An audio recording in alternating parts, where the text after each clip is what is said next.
ఆహార భద్రతలో భాగంగా ప్రజలు ఆహార పదార్థాల కొనుగోలు సమయంలో నాణ్యతా ప్రమాణాలను పరిశీలించి కొనుగోలు చేయాలని జిల్లా కలెక్టర్ బి చంద్రశేఖర్ కోరారు. ప్రస్తుత పరిస్థితుల్లో ప్రజలు వ్యక్తిగత ఆరోగ్యంపై ప్రత్యేక శ్రద్ధ వహించాలని సూచించారు.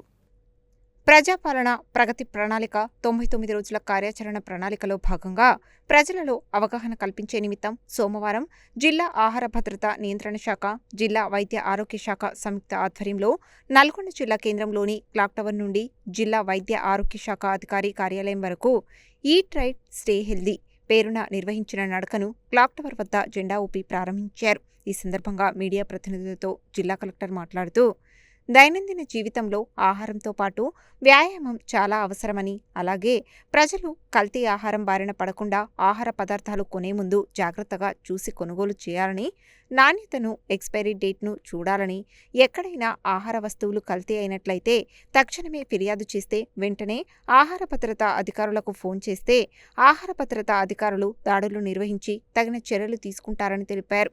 ప్రభుత్వం తరపున ప్రజల ఆరోగ్య సంరక్షణకై నల్గొండ పట్టణంలో సుమారు 100 మంది వీధి వ్యాపారులకు ఫుడ్ సేఫ్టీ శాఖ తరపున లైసెన్సులు మంజూరు చేసినట్లు ఆయన తెలియజేయడమే కాకుండా వీధి వ్యాపారులకు లైసెన్సులు అందజేశారు. ఆహారం కల్తీ కావడం వల్ల ప్రజల ఆరోగ్యానికి హాని కలిగే అవకాశం ఉందని, అందువల్ల ప్రజల ఆరోగ్య భద్రతను దృష్టిలో ఉంచుకొని కల్తీ లేకుండా ఆహార పదార్థాలు అమ్మాల్సిన అవసరం ఉందని వ్యాపారులకు సూచించారు. ప్రజలు, వ్యాపారులు అందరికీ అవగాహన కల్పించే నిమిత్తం రాష్ట్ర ప్రభుత్వం ప్రజాపాలన ప్రగతి ప్రణాళిక కార్యక్రమంలో భాగంగా ఈ నెల 6 నుండి 11 వరకు ఆరోగ్య వారోత్సవం నిర్వహిస్తున్నదని, అందులో భాగంగానే ఈట్ రైట్ స్టే హెల్దీ నడక కార్యక్రమాన్ని నిర్వహించడం జరిగిందని, అలాగే ప్రజలకు అవగాహన కల్పించే నిమిత్తం ప్రచార వాహనాన్ని కూడా ఏర్పాటు చేసినట్లు కలెక్టర్ తెలిపారు. ఈ ప్రచార వాహనం 10 రోజుల పాటు జిల్లా వ్యాప్తంగా పర్యటించి ప్రజలలో కల్తీ ఆహార వస్తువుల వల్ల జరిగే ప్రమాదాలు, కల్తీ ఆహార పదార్థాలు కొనకుండా తీసుకోవాల్సిన ముందు జాగ్రత్త చర్యలపై వివరిస్తుందని తెలిపారు. ఆహార భద్రత జోనల్ అధికారి Jyothirmayi, food safety officer Shivashankar Reddy, జిల్లా వైద్య ఆరోగ్య శాఖ అధికారి doctor Putla Srinivas, deputy DMHO doctor Venugopal Reddy, జిల్లా క్షయ నియంత్రణ అధికారి డాక్టర్ కళ్యాణ్ చక్రవర్తి, ప్రధాన ఆసుపత్రి సూపరింటెండెంట్ నరసింహారావు నేతతో పాటు డాక్టర్లు తదితరులు ఈ నడక కార్యక్రమంలో పాల్గొన్నారు.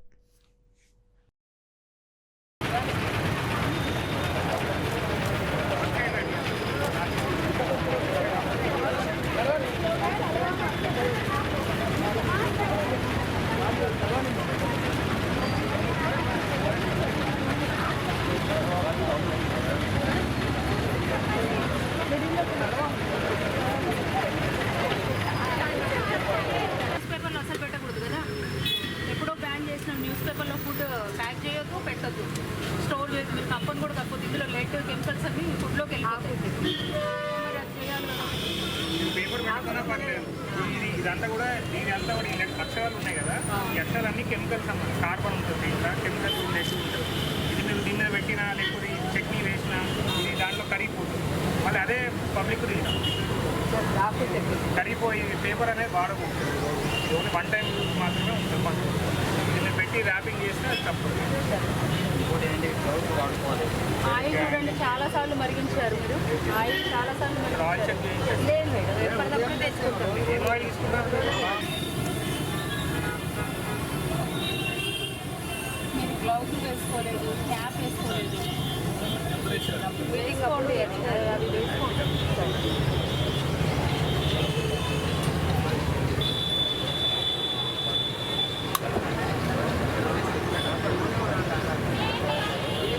జాగ్రత్తలు తీసుకోవాలి.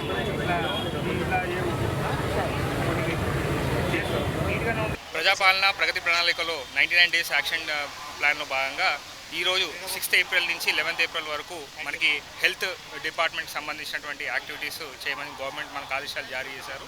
దాంట్లో ప్రప్రథమంగా ఈరోజు మనము నల్గొండ జిల్లాలో ఈట్ రైట్ అండ్ వాక్ అనే ఒక నినాదంతో ఈరోజు ఫుడ్ సేఫ్టీ అధికారులు, అట్లాగే మెడికల్ అండ్ హెల్త్ డిపార్ట్మెంట్ అధికారులు ఈరోజు ఈ వాక్ని ప్రారంభం చేసుకున్నారు. దీని యొక్క ముఖ్య సందేశము, మనకు ఫుడ్ అనేది చాలా చోట్ల కూడా కంటామినేషన్ అవుతూ ఉంది, అడల్టరేషన్ అవుతూ ఉంది. సో ఇప్పుడు రెగ్యులర్ జరిగేటువంటి షాప్స్లలో చాలా చోట్ల కూడా అడల్టరేషన్ అవుతుంది. సో దాంట్లో వినియోగదారులని జాగృతం చేయడానికి, అట్లాగే మనకు వాళ్ళు కొనే వస్తువుల్ని కూడా అది నాణ్యమైందా లేదా అనేది నిర్ధారించుకోవడానికి కూడా మనకు ఈ వారం అనేది ఒక క్యాంపెయిన్ మోడ్లో అందరికీ అవేర్నెస్ క్రియేట్ చేస్తున్నాము. దాంతోపాటు ఇప్పుడు మన దగ్గర ఉన్నటువంటి vehicle food safety on wheels అనే ఒక వెహికల్ని కూడా మన గవర్నమెంట్ మనకి శాంక్షన్ చేయడం జరిగింది. సో ఇది మనకు ఉమ్మడి జిల్లాలో 3 జిల్లాలు కూడా మొత్తం కూడా మనకు తిరిగి ఇక్కడ ఫుడ్ సేఫ్టీ మీద అండ్ అట్లాగే ఫుడ్ అడల్టరేషన్ మీద కూడా అవేర్నెస్ కార్యక్రమాలు అనేది నిర్వహిస్తున్నారు. సో దాంట్లో భాగంగా ఈరోజు ఈ హెల్త్ వీక్లో అనేక రకమైన కార్యక్రమాలు ప్రజల యొక్క ఆరోగ్యము వైద్యం కోసము కేటాయించబడింది. సో దీన్ని మనకి తెలుసు మనకి ఆల్మోస్ట్ మనకి 49% ఆఫ్ పీపుల్కి మనకి ఒబెసిటీ వైపు వెళ్తున్నారు వాళ్ళందరూ కూడా. సో ఈ ఒబెసిటీ గల ముఖ్య కారణము అంటే సెడెంటరీ లైఫ్ స్టైలు, తర్వాత సరైనటువంటి ఫిట్నెస్ అండ్ మనకు ఎక్సర్సైజెస్ చేయకపోవడం అనేది ప్రధానంగా మనకు తెలుస్తూ ఉంది. సో ప్రజలందరూ కూడా మీ ద్వారా ప్రింట్ అండ్ ఎలక్ట్రానిక్ మీడియా ద్వారా and medical and health department ద్వారా రిక్వెస్ట్ ఏంటంటే సో మీ యొక్క ఆరోగ్యాన్ని కాపాడుకోవడానికి మీరే మీ వంతుగా మీరు కృషి చేయాలి. సో ఫిట్నెస్ని మెరుగుపరచుకోవాలి. ఫిట్నెస్ అదొక డైలీ రొటీన్లో భాగంగా అవ్వాలి. మనకి ఎమర్జెన్సీ కాదు, లేకపోతే ఏదైనా ఎయిల్మెంట్ వస్తే తప్ప అప్పుడు ఫిట్నెస్ వైపు వెళ్ళడం కాదు.